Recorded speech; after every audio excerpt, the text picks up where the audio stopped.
तो साथियों, आज मैं आपको जापान से जुड़ी एक असाधारण कहानी सुनाने जा रहा हूं। और साथियों, जापान एक ऐसा देश है जो भूकंप की कगार पर हर क्षण खड़ा होता है। उसके बावजूद तरक्की के शिखर पर भी हर क्षण खड़ा होता है। जिसने कुछ नहीं होते हुए भी सब कुछ खड़ा किया, वो देश है जापान।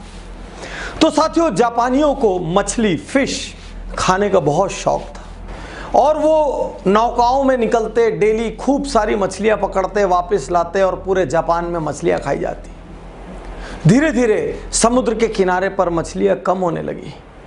जापानी और आगे तक जाने लगे पानी में, फिर मछलियां पकड़ पकड़ के लाने लगे। फिर वहां तक भी मछलियां कम हो गई, वो और आगे जाने लगे। उन्होंने नौकाओं की साइज बड़ी कर ली और बड़ी कर ली और बड़ी कर ली।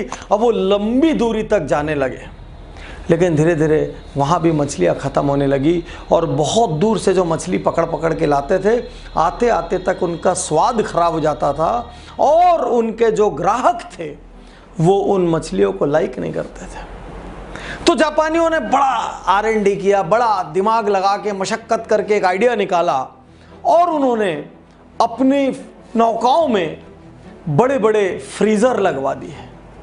अब वो मछली पकड़ते और उनको फ्रीजर्स में भर देते और फ्रीजर में मछली लेकर आ जाते। कुछ दिन तक तो ठीक चला, लेकिन बिजनेस वापस डाउन हो गया, क्योंकि कस्टमर्स को फ्रिज में रखी गई इतने इतने घंटों तक की मछलियां टेस्ट में अच्छी नहीं लगती थी। जापानी फिर परेशान, फिर उन्होंने रिसर्च की, फिर R&D, मशक्कत, सब कुछ किया।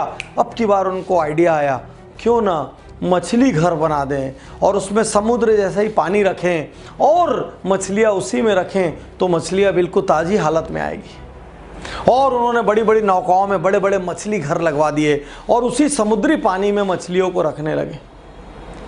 लेकिन साथियों, इससे थोड़ा सा तो सुधार हुआ, लेकिन फिर भी बहुत सारी मछलियाँ निढाल, मुर्दा और बेजान पड़ी रहती थी। एक समय ऐसा आया, जापानी मछली उद्योग पर संकट के बादल छा गए, लेकिन उन्होंने हिम्मत नहीं हारी। जैसे पहले 2 बार चुनौतियों का मुकाबला किया, वैसे ही इस बार उन्होंने फिर से इस चुनौती का एक हल निकाला।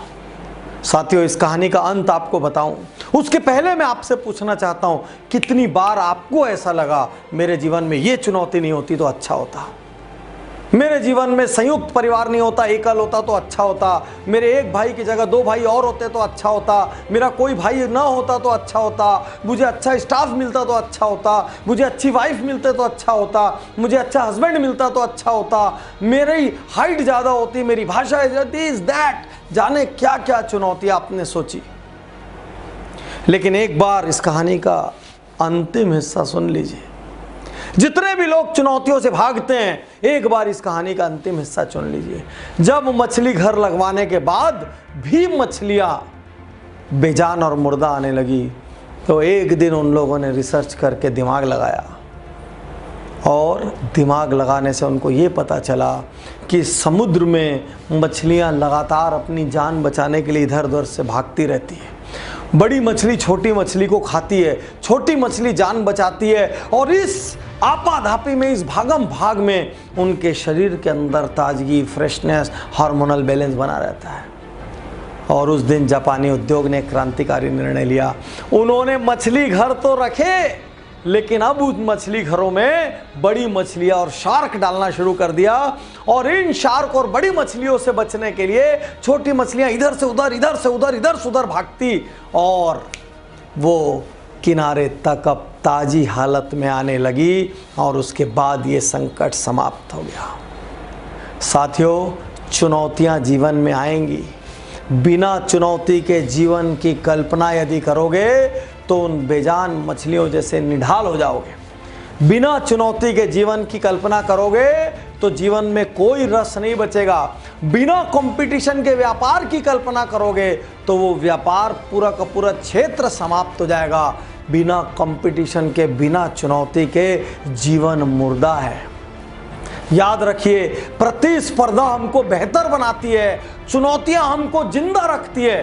इसलिए साथियों, जिस तरीके से उन शार्क्स की वजह से, उन बड़ी मछलियों की वजह से वो छोटी मछलियां जिंदा थी, उसी वजह से, कंपटीशन की वजह से और चुनौती की वजह से आप जिंदा हैं। इसलिए चुनौतियों का स्वागत कीजिए, चुनौतियों को गले लगाइए, चुनौतियों से हारिए मत, चुनौतियों से घबराइए मत, उल्टा मेन चुनौतियों के बीच जाकर बैठिए।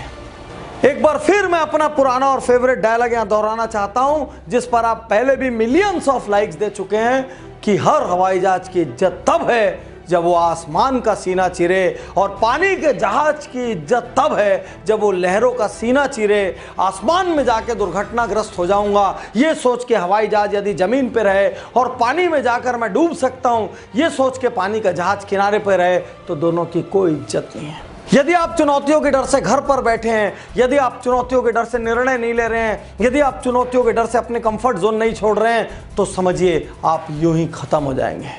चुनौतियां हैं तो जीवन है, चुनौतियों का स्वागत करिए। और एक कहावत याद रखना, जिसकी जितनी ज़्यादा परीक्षा ली जाती है उसको उतना ज़्यादा वरदान मिलता है। ऊपर वाला उसी की परीक्षा लेता है जिसको वो कुछ देना चाहता है। शुक्रिया, धन्यवाद।